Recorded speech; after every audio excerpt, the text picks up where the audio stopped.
Thank you, Dushan. Dushan, I congratulate you on the recipients of the Drum Major Award, but also your 10 years of service to the state of Arkansas as leader of the Dr. Martin Luther King Jr. Commission. Thank you, Dushan, for your leadership. Mrs. Rockefeller, Wynn Rockefeller, thank you for being here to recognize the leadership of Governor Rockefeller in the civil rights movement, and this makes this day even more special. 1968 was a year of intense national turmoil. Cynicism about the United States government, the war, and authority figures in general was at a level perhaps never seen. We were 18 years into the Vietnam War, losing American soldiers at a rate of several hundred a week. The youth were taking to the streets and college campuses to protest the war and call for peace. The leaders of the civil rights movement were marching for change. This was all 1968. Out of the midst of the clamor, there arose a man who spoke to both issues.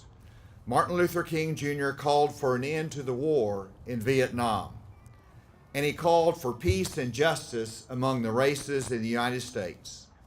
The war in Vietnam and the fight for equality at home were intertwined, he said. On April 4, 1967, 1 year to the day before he was shot to death, Dr. King delivered a speech in New York City. That was his first public opposition to the war. He said, quote, "We are taking the black young men who had been crippled by our society and sending them 8,000 miles away to guarantee liberties in Southeast Asia, which they had not found in Southwest Georgia and East Harlem. So we have been repeatedly faced with the cruel irony of watching Negro and white boys on TV screens as they kill and die together for a nation that has been unable to seat them together in the same schools," end quote. Dr. King had a way of making you feel uncomfortable. Dr. King had a unique capacity to challenge the status quo, to make you think, to help you to look at the issues of the day that confront you that might make you decide to do something different. On April 4, 1968, Martin Luther King Jr. was brought down by an assassin's bullet. Later that day, Robert Kennedy was in Indianapolis about to speak to an audience, and he was informed of the death and assassination of Martin Luther King. It was his responsibility to go out to that audience and give them news they did not want to hear to a nation that was already hurting. And he gave that message and referenced his own brother's assassination. And then, unbeknownst to him, of course, months later, he would be killed by an assassin's bullet. These were traumatic times. They were difficult times. It was at that moment that Governor Rockefeller said, "I'm going to stand with the African American leaders in Little Rock. We're going to stand here on the state capitol, and we're going to say we're together."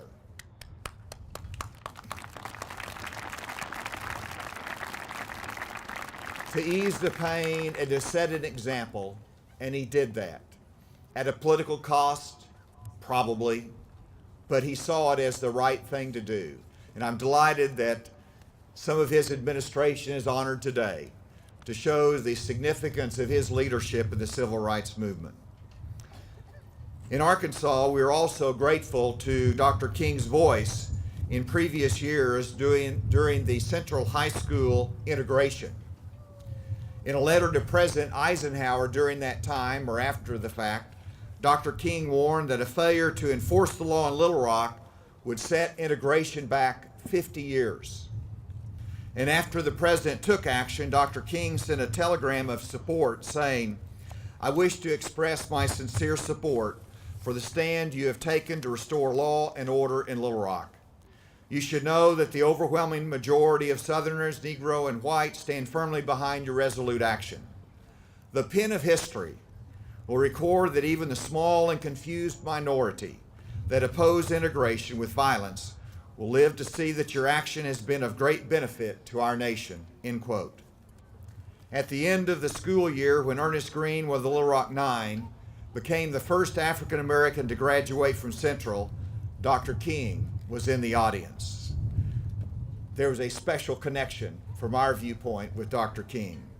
11 years later, in a speech Dr. King delivered in Memphis the night before his murder, he called for a kind of dangerous unselfishness, the willingness to put ourselves in places of discomfort or danger, even to address injustice. The words of the speech he delivered 24 hours before the attack are foreboding. In his closing, Dr. King said, "I don't know what will happen now. We've got some difficult days ahead, but it doesn't really matter with me now because I've been to the mountaintop. I just want to do God's will, and He's allowed me to go up to the mountain, and I've looked over, and I've seen the promised land. I may not get there with you."